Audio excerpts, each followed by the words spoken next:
So I've spent a lot of last week talking with some of the world's greatest healers, facilitators, and incredible beings who support people through their journey. And I've been asking those people, what is healing? And looking at it from a very broad perspective. And why healing? Why do we need to heal? What is it that we're healing from? And where is it that we are going with our healing journey? And of course, maybe the question that everybody really wants to know, how? How do we heal? So I want to share a little summary of those incredible talks that I've had, although they're all filmed. You can actually sit and watch them all. But the threads of commonality that have been running through these incredible conversations. So yeah, maybe I've been hiking for several hours today on my own along the cliffs here in the Algarve, and assimilating and integrating all that I've been talking about. And yeah, it's been a very epic and profound sharing. And I think I start by saying that there's definitely an understanding that healing isn't just a solo journey, although often it starts that way. Like, usually it starts because we have our own pain point or sickness or suffering or heartbreak or life collapses or something happens. Maybe just an aching yearning for more. Like, is this it? But usually it starts individually. Okay, I have something to heal. But that at some point along the path of healing, we realize it's a collective healing that is happening, that we are all together in this somehow, and that, you know, especially that healing that we are doing, that we feel is so personal, we realize it's actually deeply affecting our own families, our ancestors, our ancestral lines, and of course people who we're relating with. So there's definitely an interconnectedness. But I think now more than ever, as we're going into a global crisis, we're realizing that there is a cry for global healing happening. That many of our narratives and structures are being questioned, and that there's a kind of shared pain, a shared fear, survival fear that many people have felt, and yeah, just a kind of global quest for healing. Anyway, let's go narrow back down again. So yeah, one of the things that most of the people I've spoken with are pretty much all Tantra teachers or something related, but people who've worked for 10, 20, 30, sometimes even 40 years in the healing field, that yeah, often there is a personal quest or calling that brings us into healing. And of course we think of healing related to physical things. Oh my God, I need healing because I've got cancer or some sickness that I can, you know, that's been diagnosed. And of course that is often a time people enter healing. But as Mika was sharing, that actually things hover around in a more subtle realm first, you know, and if we can catch them at the more subtle realm, it's actually easier to heal them. But if we don't listen, then the subtle then starts to sink from into the next layer, into the emotional body, and then our emotions are trying to show us that we're not at peace, that all is not well.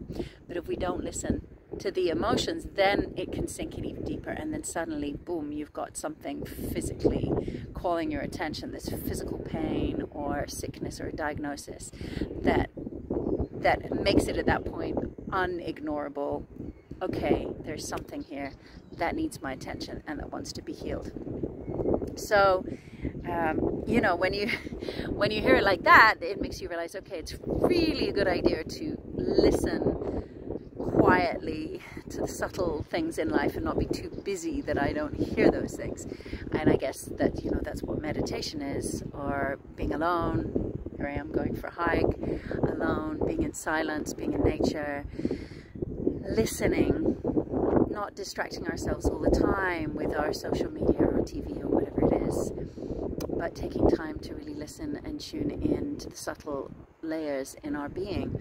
Because if we can resolve things when they're more subtle, they're easier to resolve. As soon as it's into the layer of matter, into the physical body, then of course it's more dense and more slow moving, energy's more slow when it forms matter than when it's still a wave. And so you can be healed, but it tends to be a longer journey. Not necessarily we hear about a lot of spontaneous healings. However, the spontaneous healings don't happen on the level of matter with matter. They happen when we go up into a more etherical realm, or maybe all the way to connect to the quantum field and connect to our spiritual potential or our soul's potential, and then bring that down into the body. And it was Sarita who shared that with me, that healing, we can do it on the physical level or on the therapeutical level, and it's going to be slow. We could maybe spend our lifetime or lifetimes doing therapy, whether it's nutritional therapy or physical therapy or spiritual therapy or psychotherapy, whatever. Those kind of therapeutic levels can be immensely helpful but immensely slow. And so Sarita was saying it's absolutely essential to connect into our true nature, to have some kind of meditation to connect in to our higher self and anchor that into our being, and look at our sickness or our suffering or our pain from there, because that's going to accelerate our healing. So of course it's not about bypassing. It's tempting to just say, well, if I just meditate long enough, then I'm in peace and I don't have to think about this sickness or this pain. And that's not what it's about at all. It's about connecting to source energy, and from there everything shifts and everything changes. So this is a very important aspect of healing. And this is very big in Taoist healing as well. They call it connecting to the core channel or the Dantian. And it's very, very strong that if we're over-identified with sickness or over-identified with pain or with suffering, if we are like, oh, I am that pain, I am that suffering, I am that cancer, I am whatever it is, I am the heartbreak, then we've lost our identity into the suffering, and from there it's a very, very slow path of healing, if at all. And so the spiritual element of healing is to stay connected to the I am peace, I am truth, to source, to the quantum field, whatever name you give it, to God.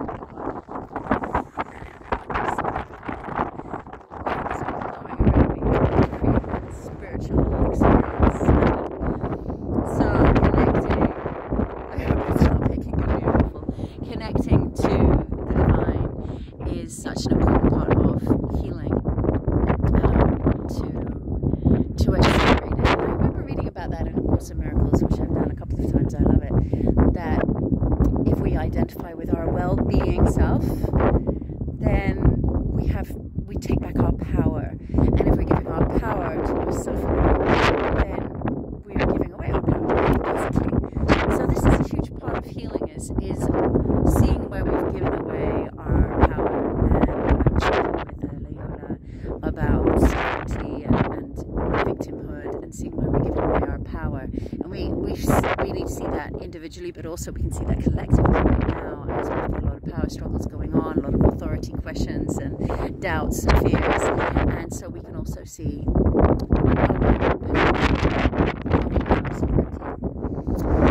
big questions to be asking on our path of healing. So what else did we have? We had, when I asked on a private call with many of the teachers for the Tantric Healing Symposium, which is next month, I asked them, well, what is healing? And there the answer came, integration, integrating parts of ourselves that are lost. How do they become lost? Well, because we cast them off when we were younger. Why did we cast them off? Because we felt judgment and shame. So if there was a part of ourselves that somebody laughed at or judged or shamed or ridiculed, and then at that moment we made a little contract with the universe. I'm banishing this part. I'm banishing it to the underworld. I'm locking it away in the basement, never to be seen again, because this pain of being shamed and judged is too awful. The risk of being abandoned by my parents or my tribe is too painful, too big.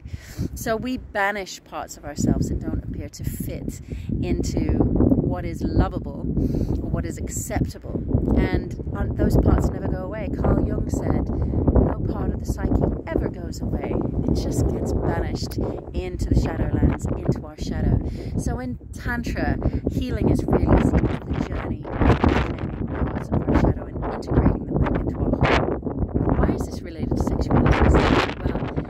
sexuality is where it all plays out. Our sexual energy is directly connected to everything we've shoved in the basement, everything in the subconscious. In fact, if you don't ever move sexual energy, you can conveniently leave everything tucked away in the basement, kind of, except you're going to feel very lifeless, low in energy and dull, but it's possible. But as soon as we start moving sexual energy, we start tapping into everything in the basement. I mean, where is our sex? It's our root chakra, it's our second chakra, it's our lower chakras. It's our direct connection to everything we ever banished in ourselves. That's why often there's so much sexual shame, because if you have a lot of personal or sexual shadows coming out, there are some incredible distortions, as we all know, really dark shadows in the sexual world. And this is really indicative of a person that has not that shadow clearly and has a lot of healing to do. Which, of course, brings us to the question, then, should we be punishing sex offenders or really helping them to heal? And of course, putting them away where they can't cause harm, but is there a way to help them with their healing? Because it's so desperately needed. Anyway, another topic. For most of us out here, we're just dealing with our own shadows and knowing that in sexuality, maybe we're trying to repress our sexuality. If we're trying to repress our sexuality, express it, well, we're probably also repressing ourself, our wild woman or our wild man or our pure life force energy, and it's connected to everything we want to sing and dance and sing and express orgasm through the throat and express pleasure. So our shadow and our sexuality are inseparable. And of course it's possible to do a lot of shadow without going into sexuality, but it's a fast track, because if you start to really explore your sexuality, there's no shining it down into your sexuality, then you're going to find your shadows. They're going to show up really fast. And so you have a fast track way to heal your shadows. And as soon as you start seeing conscious sexuality as that, not just as the seeking of more pleasure or more lovers or more experiences, but you see it as a path of healing, well then, boom, then you're onto it. Then you realize, wow, every relationship is shining a mirror to me. Every time I get triggered with a partner, I'm seeing something in myself. I'm tapping into old trauma. It's not about blame, like, that's my fault, but sometimes a partner who does it, they're also in their shadow.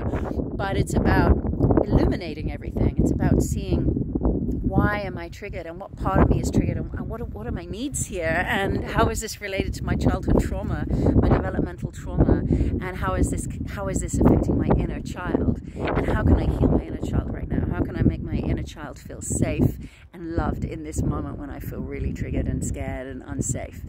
So relating and intimacy and sexuality are just showing us where it's at, showing us where healing is required, and so it just becomes a very fast track way of doing it.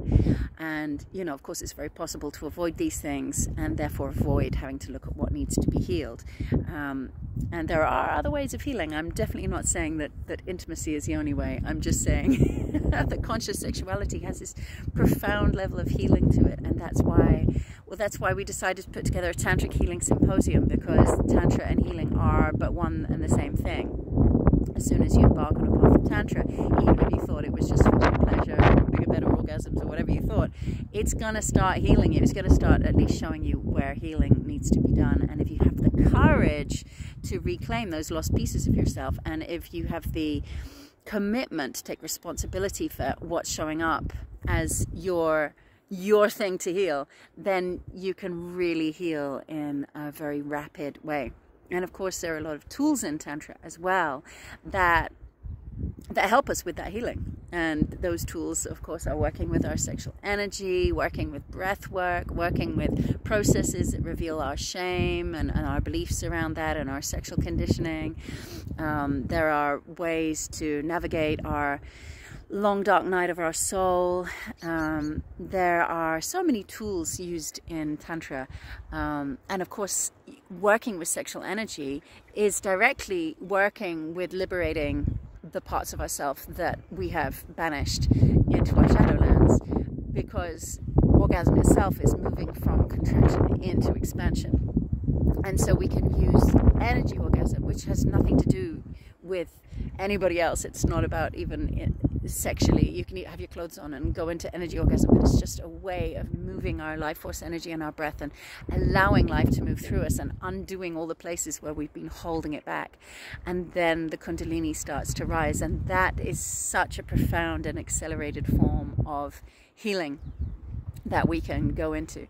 So Tantra is perhaps, such a powerful path of healing, because it's not afraid to acknowledge the sexuality and intimacy and those pieces. Before I got into Tantra, I was into other forms of healing with a lot of love and light and crystals, and they definitely gave me a lot. I found a lot of peace, and my life started to transform, but it didn't transform rapidly until I went down into the basement, as they say, until I included sexuality and sexual energy and intimacy. And what I discovered from doing tantric healing was that there's so much energy there. So much energy, and it's like all that we've repressed and pushed down is potential energy and life force that wants to rise and bubble up through us, but we're so afraid of it because we banished it so long ago, and then we fight it in ourselves, and often then we judge it in other people. When other people embody that same energy, then we easily judge them. Oh, they're too slutty, they're too sexual, they're too this, they're too loud, too much, whatever. But actually that judgment is, of course, something that we're judging ourselves for, and that is holding us back from letting our own life force bubble back into us and make us become alive again. So tantric healing is also about, I think it was Minka in my interview with Minka, she said, healing is releasing energy that has become trapped away from love and consciousness. Well, that's such an eloquent way of describing it. Exactly that. This energy that we separated off from the rest of ourself and banished somewhere, and then we use up a lot of energy trying to keep it down. And if we don't liberate that energy, then we're going to become so dull and complacent and lifeless and maybe even sick. And if we can allow that energy to come alive again and integrate and rise up through our body, then we're going to come back to life and back to our wholeness and our well-being self. So it's been an amazing week. I've so enjoyed these interviews. I think I've got a couple more still to go. I've been loading them onto different channels. I've got some of them on my private groups, or anyone, you're all welcome to join the Live Tantra community and other groups. But I've also posted them onto a YouTube channel that I started quite recently for livetantra.com. So you can go to YouTube/livetantra and find those videos there. And they're very short. They're like 10 minutes each, and they are absolutely jam-packed full of wisdom.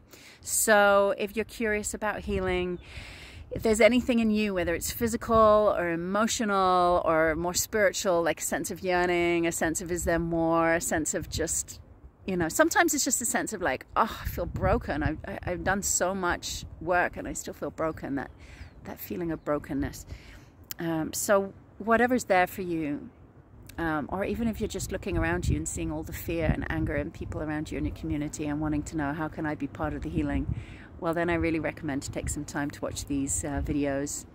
And of course, I really would love to invite you to join us at the Tantric Healing Symposium, which is going to be a weekend of diving deep. And all those teachers and more will be giving hour-long classes, so we can not only do our personal healing, but build a very big healing field together.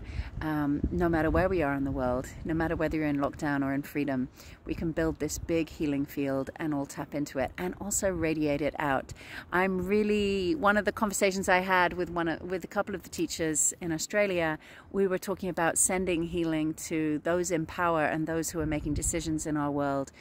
Those that are maybe exerting power in ways that don't seem utterly healthy, actually sending prayers and blessings to those people as well.